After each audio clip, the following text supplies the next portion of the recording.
ing suwanten.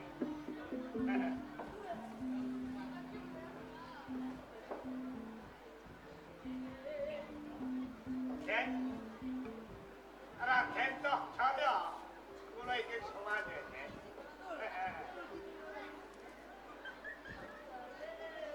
Ah, mateni wong. Den,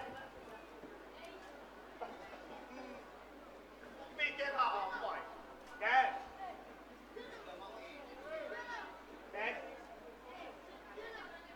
Kula iki suwanten. Raden toh saya. Loh, sampean Bapak.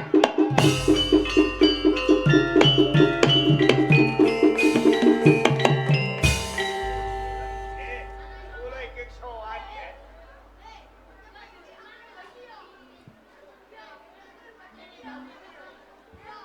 Dadosaken raos pitakon saklebetipun manah. Marang Raden toh jaya kok tansah langon. Kula kinten boten percaya. Pergi ke baik para kawula panjenengan wonten tumapel.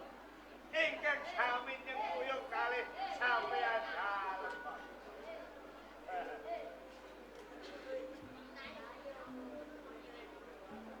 Bapak Lalu, yo sing gedhe pawapuramu. Yen to pancen aku ngiwake para kawula tumapel nengenake kapribaden. Saben dina aku tansah nglangut ana paribasan awan ora doyan mangan. Bengi turu tansah risikan. Mergo kabeh kok ana sing tak pikirake, Bapak. Sampeyan iki putra Nalendra saking Praja Singasari ning Kelakban. Kapara kagungan panganggahaken dados ngaten panjenengan tansah nganut yen siang boten saged jahat, yen dalu boten saged tilem. Sampeyan iki mikir napa? Kirang napa sampeyan wonten Praja Tumapel? Nek perkara bondo dunya tumapel aku ora kurangan. Yen to perkara pikirake kawula kanyata kawula uga ora kurangan sandang utawa pangan utawa papan. Bab wewangunan ana ing tumapel wis endah etibeni. Ning wong perkara mikirake kapribaden dhewe. Mikirake saking kapribaden. Yen dipun kepalengaken nggih, Den. Ora ketan kula niki klungsu-klungsu tak derek ubu. Punapa ingkang dados pruwete sampeyan, Den? Aman. Saktenane iki aku mikirake wong wadon sing saben dina kuwi nggoda kalangan. Sampeyan iki mikirake wong wadon. Angge, sampeyan iki jejeripun putra Nalendra. Mikirake bocah wadon kok niku.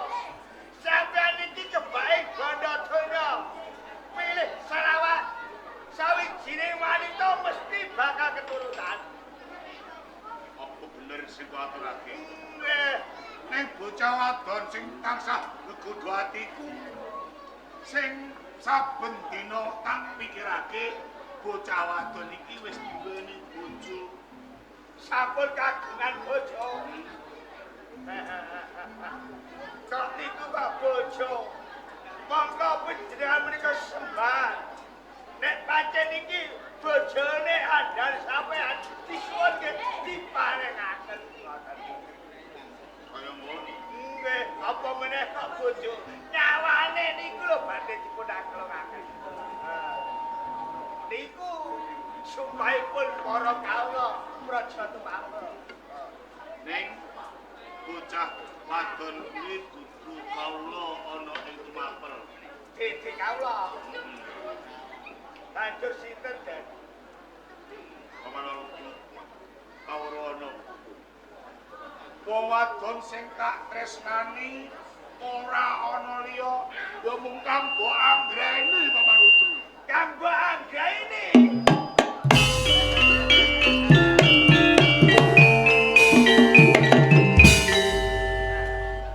Aldu Sampeyan iki kok mesti kowe uga kelingan. Anggreni rikalane sene pertapan rikala semana. Wis dadi katresnanku. Wis tak tembung. Ing anggreni iki njaluk tempo 40 dina dheweke durung bisa wangsulan. Nanging urung jangkep 40 dina lagi wae 20 dina anggreni wis diboyong kelawan Kamas Anusapati. Nek aku ora iso selak saka batinku. Rikala semana nganti sprene tresnaku iki mung kanggo anggreni. Kulo angsaka kuwi. Rasa pronto-ronto sajroning atiku. Tansah nelongso saben dina. Apa ya ing upane aku bakal bisa kelakon duweni bojo karo anggreni to, Paman. Nuwun sewu. Nuwun sewu nggih. Sampeyan iki tresna lahir batin kalih anggreni napa boten? Lair temu sing batinku tresnaku ya mung kanggo anggreni. Lahir batin tresna Lair batin. Niki kelakon to, Den. Sampeyan kelakon rapi kalih anggreni. Lakon Nggih. Paman Udru. Kok siramu ngucap bisa kelakon kang mongko anggreni kuwi bojone Kamas Anusapati. Siramu kok ngucap bisa kelakon terus mine kepriye? Nuwun sewu. Saupama dijaluk tetemu dipun belani. Negahipun, Den. Anusapati kecap seto. Anusapati mati.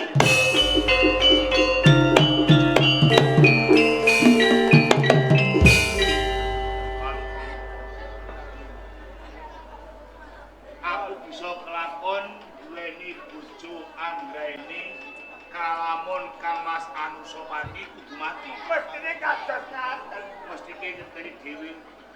Anusapati sapa toh jaya sapa? Anusapati kan toh jaya iki sedulur. Imbangan aku ndek bojo sedulur. Bojo ancek-ancek wae sedulur. Beda apa?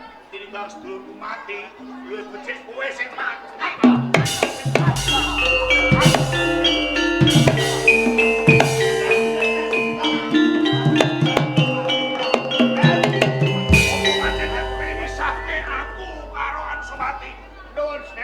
Wah, sing kepiye wae? Anusapati ki sedulur tuwa. Sedulur tuwa paribasan ana to iwak mau amis. Sejan to aku negak pelarane nira bakal negak patine. Tinimbang matene Anusapati luwih becik wis mati. Mangkir yen. Kula tak cerita perkara sedikit. Yen tata gelar pancen Anusapati kalih sampeyan iki dulur. Lagi sakitosipun nggih. Anusapati niki tiyang liya braya. Sampan ampun ngucap wae ingkang mawaton. Nggih. Nek sampeyan ngucap Anusapati ora sedulurku, Anusapati wong liya braya. Nggih. Lirik Aduh. yen to nganti kowe mencram-mencrang nggon ngucap tak jojoh lambemu Mangkir yen iki nek wah nyulek mripatku uta dilakoni. Aduh. Den ngantos kula niki ngendika iki kados ngaten mergi kula ngertos lara-laraipun. Dadi ngerti lembar sejarah. Nggih. Nek pancen kowe ngerti lembar sejarah aku antarane Kamas Anusapati. Coba aku mangerteni. Anusapati kalih iki boten dulur kandung. Kula anggep tiyang liya praya. Amargi kula ngertos tiyang sepuhipun Anusapati dawuh panjenengan gentos. Sampun menika tos tiyang sepuh panjenengan Rama Swargi ken arok. Nah, ibu sampean Ken Dedes. ken umang itu sampean. Lho, sambung ae kan Ken Dedes, aku sopo panutan Ken Umang. Nggih. Panjenengan ibunipun ken umang, ramanipun ken arok. Ning beda kalih Anusapati. Dari Kamas Anusapati. Anusapati niki ramanipun tunggul metu. Ibune kan Dedes. Dadi Anusapati kuwi panutan sang Apu Tunggul Ametung. Turasing Ken Dedes. Nggih. Yen to aku Ken Arok Kalih ken umang. Lah niki cobi cendingan panjenengan saged pilah-pilah punapa niki sedulur kandung Den. Ra boten to. Nek ngono aku iki wong liya braya. Tiyang liya braya kalih Anusapati. Dadi ora sambungan sedulur. Boten. Sampeyan itu kok Sakbandure. lan melih Den. Sampeyan dereng ngertos segala sejarah perkara setanipun tiyang sepuh panjenengan. Kula menika delok Amin. Dadi tiyang sepuh kula Rama Swargi Genarok menika setane pun iku boten cara lara kok Den. boten lara. Boten. Lajeng sedanipun kaya kula apa Bapak? Dipun setane tiyang. Dipun sedani tiyang. Nggih. Apa saestu? Nggih, Den. Paman Lugu. Yen to sampe ngertos sinten ingkang nyedani tiyang sepuh kula panjenengan loko kalih kula kemawon. Sampeyan ampun kaget. Ingkang nyedani Rama dalem kenara boten sanes kadang sampeyan Anusapati.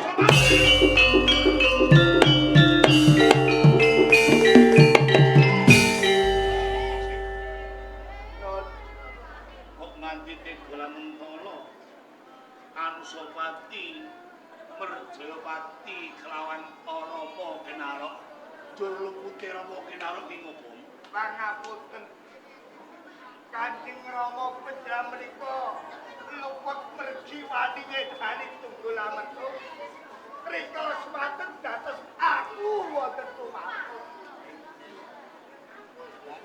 Sambung tresna Ken Dedes korbanake Tunggul Ametung.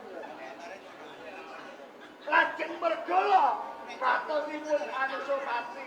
Lajeng piyambakipun nyedani dumateng Rama panjenengan Kenara. Dadi apa kang dagate bener Rama Genarok sing mateni Anusapati? Inggih, Den. Saestu. Pamautu. Boh sing kepiwayah wedi lairke anak lanang. Anak lanang ana paribasan kudu bisa mendem jero mikul dhuwur derajate wong tuwa. Sarene wong tuwa mati kakrenah karo Anusapati iki dina Anusapati mati saudara.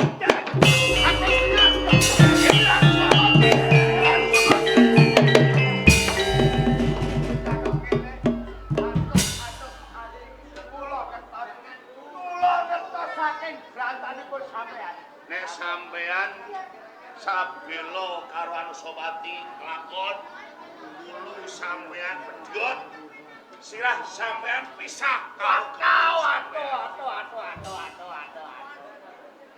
apa wis sabelo karo Anusapati Boten. apa nek mesake yen Anusapati mati Boten saudaraku Den kula mesake kalih sampeyan. apa mesake karo aku kenapa Saupami panjenengan mengsah kaliyan Anusapati sulung mlebu dunya. sing sulung beni Tanah layak gendong lamun. Mergi Anusapati menika sak mangke pepayungan dumateng andhok Sumelagati. Dadi Anusapati iki dina dene pusaka sing ampuh kang aran Margapati Kyai Gandring. Mila saking menika kula suwun kanthi sanget sak mangke catut rumantiya panjenengan ampun kesisa panjenengan kali saking Anusapati. Nek pancen iki dina Anusapati pinayungan Kyai Margapati Gandring. Tolong Kyai Gandring. Tolong Kyai Gandring.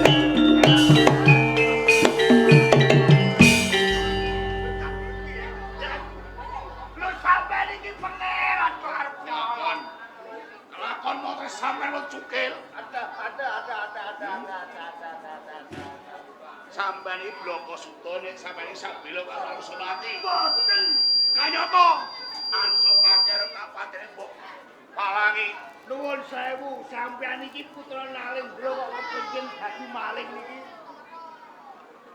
Yo yen ora aku dhewe sing nyolong Margapati kene. Yo sapa? Kudune sampeyan iki antuk gawe kali kadang sampeyan. Kadang Tok Pati. Ya sampeyan lho, mugi putra Nalendra saking Sukasari. Timbali kadang.